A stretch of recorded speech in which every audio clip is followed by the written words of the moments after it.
Hi friends, ഇന്ന് ഞാൻ നിങ്ങളുമായിട്ട് ഷെയർ ചെയ്യുന്നത് വളരെ എളുപ്പത്തിൽ ഉണ്ടാക്കാൻ പറ്റുന്ന ഒരു ഫ്രൂട്ട്സ് കസ്റ്റാർഡ് ടാർട്ടിൻ്റെ റെസിപ്പിയാണ്.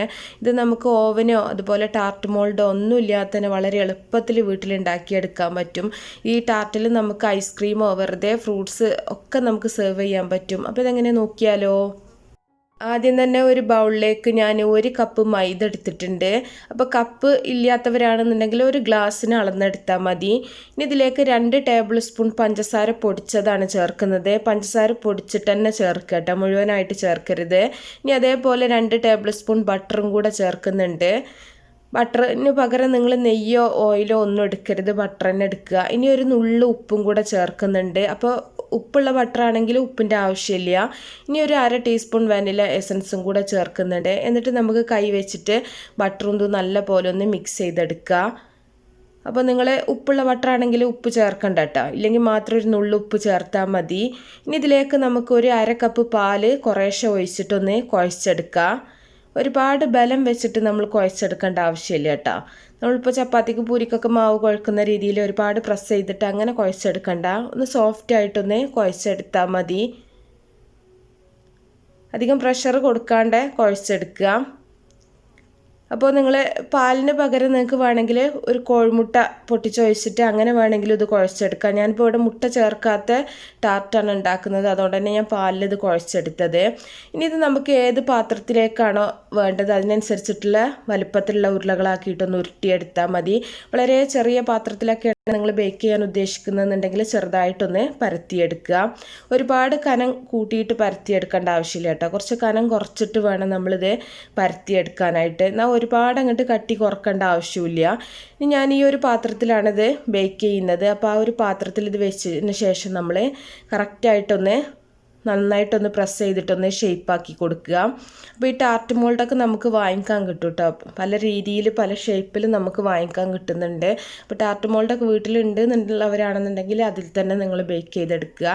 ഇല്ലാത്തവരാണെന്നുണ്ടെങ്കിൽ ഇതുപോലെ നമ്മളെ വീട്ടിലുണ്ട് ഏതെങ്കിലും ചെറിയ പാത്രത്തിൽ, സ്റ്റീൽ പാത്രത്തിലോ അലൂമിനിയം പാത്രത്തിലോ ഗ്ലാസ് ബൗളിലോ ഒക്കെ നിങ്ങൾക്ക് ചെയ്തെടുക്കാൻ പറ്റും.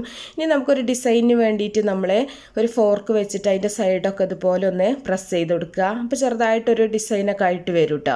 സാധാരണ ടാർട്ട് മോൾഡിന് ഒരു ഡിസൈനൊക്കെ കാണാം സൈഡിനൊക്കെ, പക്ഷെ നമുക്ക് വീട്ടിലിപ്പോൾ ആ ഒരു ഇതില്ലാത്തത് കാരണം തന്നെ നമ്മൾ ഇതുപോലെ ഒന്ന് ചെറുതായിട്ടൊന്ന് ഡിസൈൻ ചെയ്ത് വെച്ചിട്ടുണ്ട്.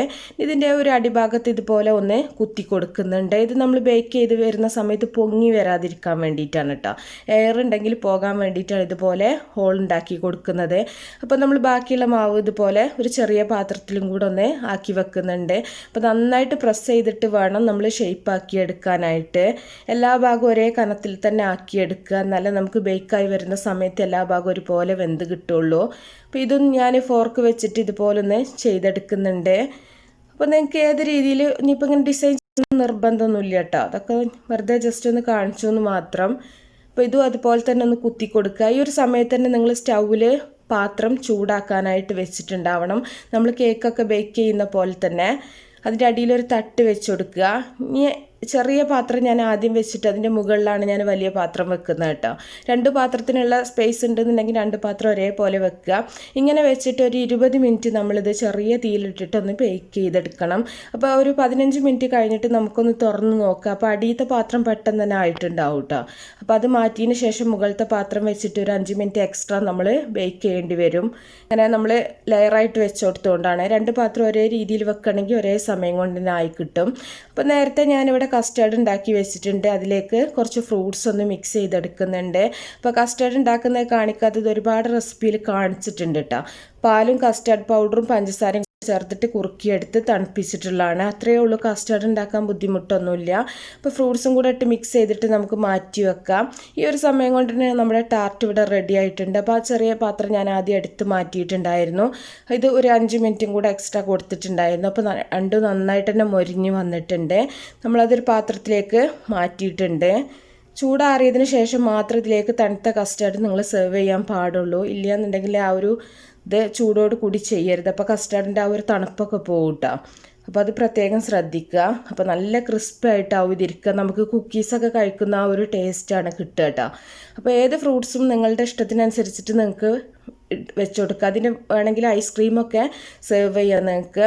അപ്പോൾ ഇത് നമുക്ക് വേണമെങ്കിൽ സ്പൂൺ ഇട്ടിട്ട് സ്കൂപ്പ് ചെയ്ത് കഴിക്കാം, ഇല്ലെങ്കിൽ ഇത് കടിച്ച് കഴിക്കാനും പറ്റും. അപ്പോൾ നമ്മൾ കഴിക്കുന്ന സമയത്ത് ആ ഒരു കസ്റ്റർഡിൻ്റെ ആ ഒരു ഇതും അതുപോലെ ഇതിൻ്റെ ആ ഒരു ക്രിസ്മസും ആയിരിക്കും. അതുകൊണ്ട് തന്നെ നല്ല ടേസ്റ്റാണ്. അപ്പോൾ എല്ലാവരും ഉണ്ടാക്കി നോക്കുന്ന സമയത്ത് അഭിപ്രായങ്ങളൊക്കെ അറിയിക്കുക. ഇഷ്ടപ്പെട്ടാൽ ലൈക്ക് ചെയ്യാനും ഷെയർ ചെയ്യാനും മറക്കരുത്. നല്ല ഈസിയും ടേസ്റ്റിയുമായിട്ടുള്ള റെസിപ്പികളൊക്കെ ആയിട്ട് നമുക്ക് അടുത്തൊരു വീഡിയോയിൽ കാണാം.